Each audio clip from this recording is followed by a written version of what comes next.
for October.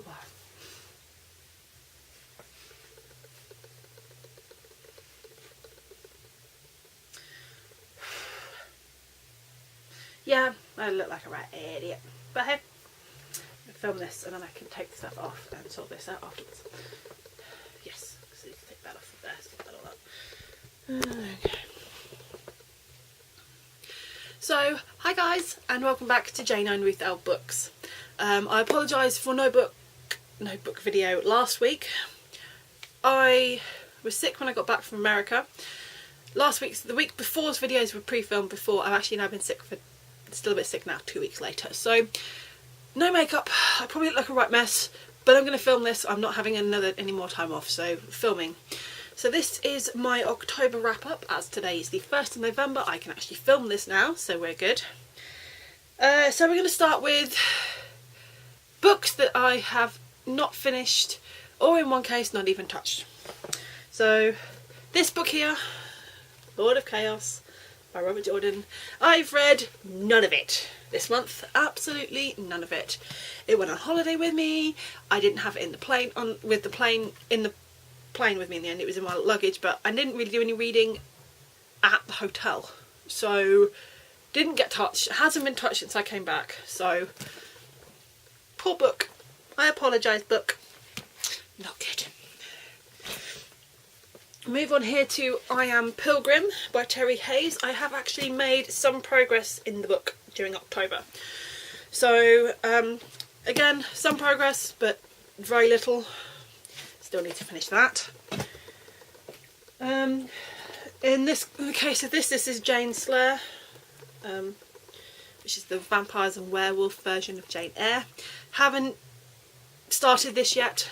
It's not due back till the 18th of November, so I've got time to start and finish this before it's due back in the library. With the Kindle here, my little Kindle Paperwhite, I have read some more Jane Eyre. That's the only one I've read on here. I know I've got Sherlock Holmes on here as well, which is on my currently reading on Goodreads. Please check out my Goodreads profile. You'll see the little progress I do make. But I'm still trying to finish this before I start Jane Slayer. So this is ongoing to finish reading Jane Eyre again, so that I'm up to date with the storyline before I try and read the altered one, so then I know I'm going to know a lot more what's been changed and what hasn't. So still reading that. Now I'm going to go, so a book I have actually started and made some progress on here is my other library book, which is The Devil's Acre by Matthew Plampin. I think that's how you say it. I still haven't fixed it. I'm currently on, where am I? Page 150. So I've got this much left. This is proving to be really interesting. It's not, I wouldn't say it's one of my favourite books of the year, but it's actually as a library book, and it's free and you just pick it up and you read it. This is proving interesting. Like I'm having fun reading this. I never thought I would, because I don't tend to like period books, which is weird because I'm trying to read all the classical books as well, but that's the sense of book duty. But this does look intriguing, and this did look intriguing, and it still is intriguing. I'm enjoying the storyline thus far. We'll see how I get on with that. For books I have finished. Now these are two books that I didn't have. These are two extra books, in essence. The first one here is The Ice Twins by S.K. Tremaine, I believe that is. I purchased this in the airport in W.H. Smith's at the airport in London. I actually read the entirety of this book on the plane on the way to Chicago, because it is a really quick and easy read. So it's quite nice. It helped my system, my entertainment system didn't work very well, and so I was stuck with having to read stuff, listen to stuff, and after a while headphones hurt, so I did quite a bit of reading. This is okay. I it intrigues me enough to maybe check out the author and see what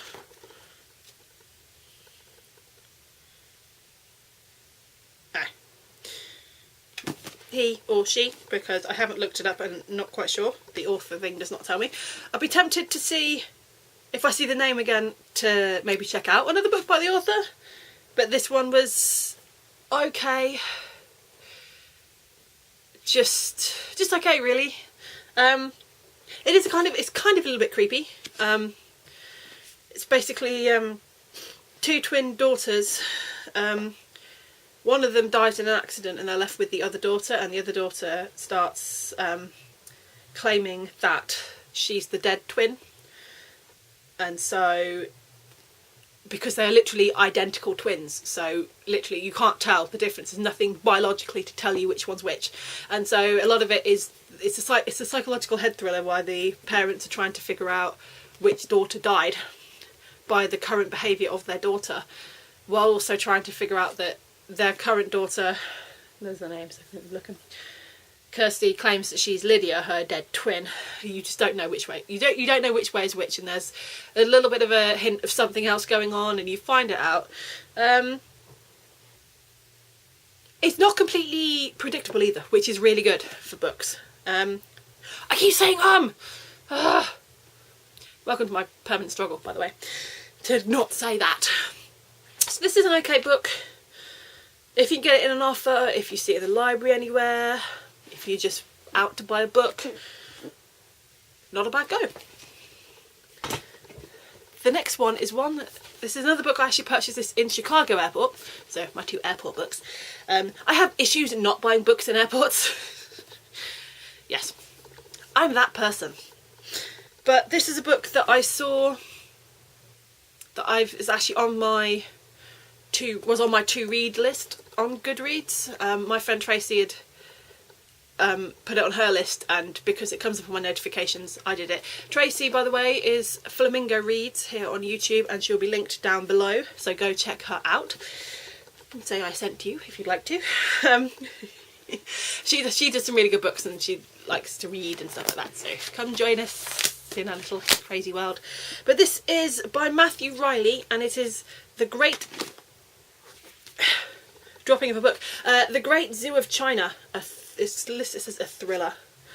So I've seen this, and this is basically Chinese government has discovered dragons, and they've made a theme park / zoo, and there's a journalist goes, small group of VIPs are there to look around pre-opening, and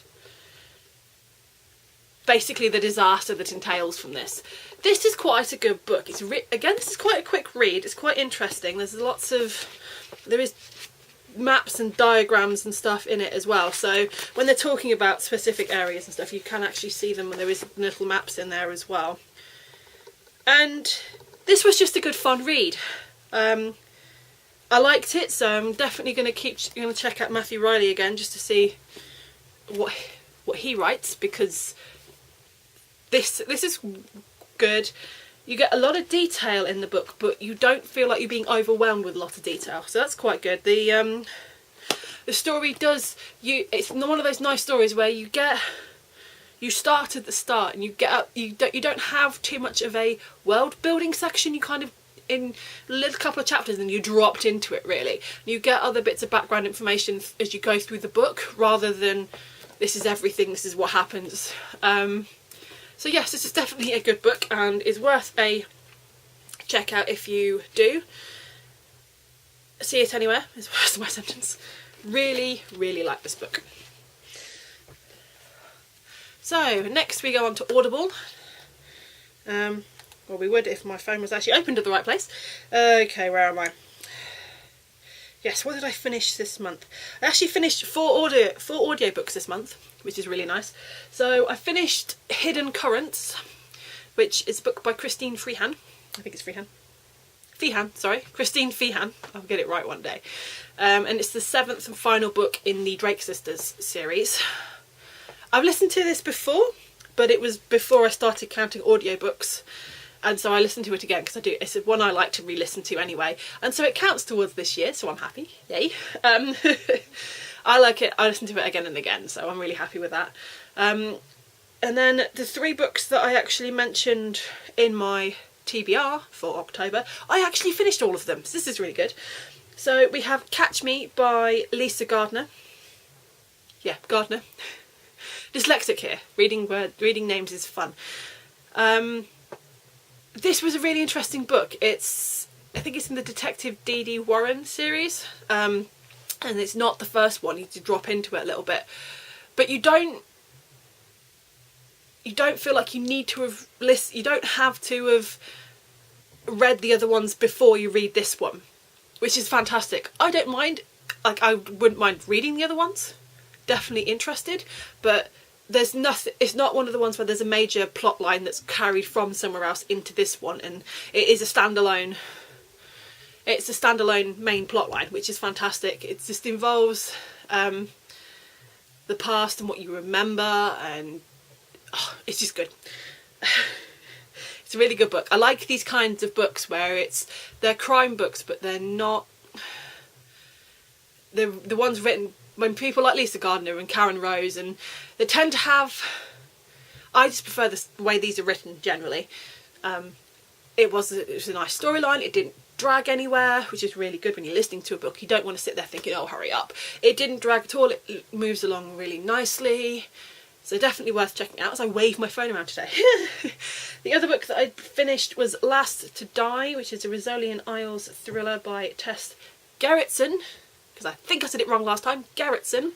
I always say her name wrong. I do apologise. Dyslexia kicks in every time I try and read people's names. This was really interesting because it's one of the ones that's not set in Boston. So that's nice, because I've read some of the other ones I've read, and I've seen the TV series as well, but a lot of the other ones I've read, Boston is part of the book, like it's set in there, whereas this isn't set in Boston, and it's definitely a crime thriller, and it's really good. I love listening to this. It was it did keep me on tenterhooks while listening, which is fantastic for an audiobook. I actually got stopped. I was trying to do other things and I had to stop doing other things, stopped planning with it on the other day, and I was just looked at it and realised I had no planning because I've been listening to the book. So it's a fantastic read, definitely worth checking that out if you're on Audible. And the other one that I finished technically today on the 1st, but it was about 10 minutes left. I thought I had half an hour left, so I wasn't going to include it, and then I realised the last 20 minutes of the last sort of 15-20 minutes was an excerpt for the next book. So yes, I finished this today. It's going in here because it took me all of 10 minutes to finish it this morning, and it's Truth or Die by James Patterson and Howard Rogaine. This again was really interesting. Put this down there. It's really interesting for me. I think I love James Patterson books, so I'd never have any issue listening to them or reading them. He's not one of my top 5 authors or something, but he's definitely an author that I pick up and read. And I know that he doesn't physically write all of his books, but he's involved, and I like them. I love the style and the characters, and so it's really, really nice to listen to a new one. Always love new ones. They're fantastic. This was really good. It's one of the standalone, well I think it's a standalone, which is nice because the standalones you don't feel like you don't sit there thinking, I'm going to wait for the next one for more stuff. Everything's all contained in one book. Moved along again, it's a James Patterson book, so it moved along really quickly. The audiobook's really good. The narrator was really good. I will say that all the audiobooks I've listened to, the narration has been really good, because sometimes you can get narrators where, I mean, they sound great, but you do get to a point and you're like, sick of hearing your voice. But no, this one was quite, all of these were good this month. So yeah, I'm going to finish this here because I think my thing's going to run out of battery or space. So thank you for watching this video. Next week's video will be my November TBR. I'm still finalising that at this point. Yes, it's already November, but I haven't finalised it yet, so still finalising what that's going to actually be. Beyond finishing I've got 3 books I know I'm going to finish. The rest I haven't figured out exactly what I'm going to aim for yet. So I'll let you know those next week. Thank you for watching. Any comments on any of the books that I have read or not read, as the case is this month, do let me know down below. Some